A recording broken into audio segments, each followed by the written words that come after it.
অনেকে মনে করে যে বিরক্ত করতেছে, আমি অবশ্যই শিক্ষার জন্য ডাকি, অনেকে মনে মনে বিরক্তই হয় আমার উপর, কি কয় মনই খারাপ করে, তাতে কোনো সমস্যা নাই। মন খারাপ যতই করেন সেদিন যখন ধরা খাবেন তা আফসোস করবেন, কি বলেন, বলবেন না? আপনাদের ডাকি যে আপনার ফ্রি ফায়ার খেলা বাদ দেন, কুচু খেলা বাদ দেন, ওই সময় বসে বাজে কথা বাদ দিয়া আসেন কোরআনের ক্লাসে বসেন, কিছু একটা শেখেন। আজকে জুমার দিন যা আপনি নামাজে বলবেন তা শেখেন। আপনি আলহামদুলিল্লাহ জানেন না, জানলেও যা জানেন তা দিয়ে গালি পাড়া ছাড়া প্রশংসা হয় না। শেখেন, শেখার জন্য আজকে ব্যবস্থা করছে এখানে। আজকে ইনশাল্লাহ যে ছাত্ররা আছে প্রায় 30-35 জন, আর এখন থেকে শুরু করেন, অন্তপক্ষে নামাজে যা পড়বেন তা শুদ্ধ করেন।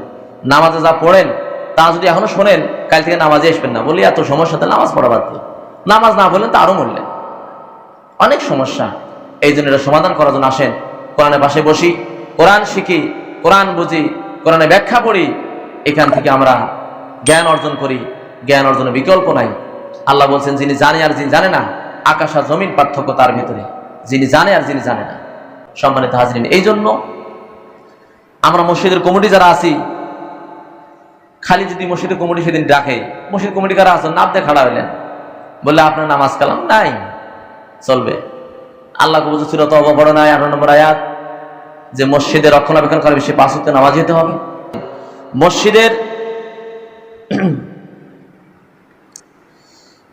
এখানে এই দেশে অধিকাংশ মসজিদের কমিটি রক্ষণাবেক্ষণ যারা করে তারা বেনামাজি।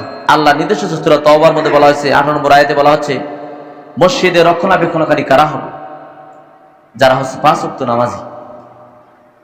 5 ওয়াক্ত নামাজি হবে এবং তারা নামাজ আদায় করবে, যাকাত দেবে, আর তারা দুনিয়ার কাউকে ভয় করবে না, শুধু আল্লাহকে ভয় করবে। তাহলে অবশ্যই তারা সৎপথপ্রাপ্ত তারাই সেদিন এই মসজিদের আবাদকারী হিসেবে সেদিন জান্নাত পাবে। খাঁটি ইমানদার হইতে হবে, আল্লাহকে ভয় পেতে হবে, অন্য মানুষকে সে ভয় পাবে না, সত্যের পক্ষে থাকবে, শুধু আল্লাহর আযাবকে ভয় পাবে, আর তাই হচ্ছে সফলকামী। সম্মানিত হাজিরিন, এই জন্য আমরা অবশ্যই মসজিদের সাথে যারা সম্পর্ক থাকবে, এরাই তো হলো খাঁটি ইমানদার মুমিনের গুণাবলী এদেরকে। আর মসজিদে আপনাদের ডাকি, আপনি আসতে চান না। সম্মানিত হাজিরিন, আপনাদের এখানে খুতবা আলোচনা এখানে শেষ করছি। আল্লাহ যেন আমাদেরকে এই বিষয়গুলোর উপরে বোঝা এবং আমল করার জন্য তৌফিক দান করুন। আল্লাহুম্মা আমিন।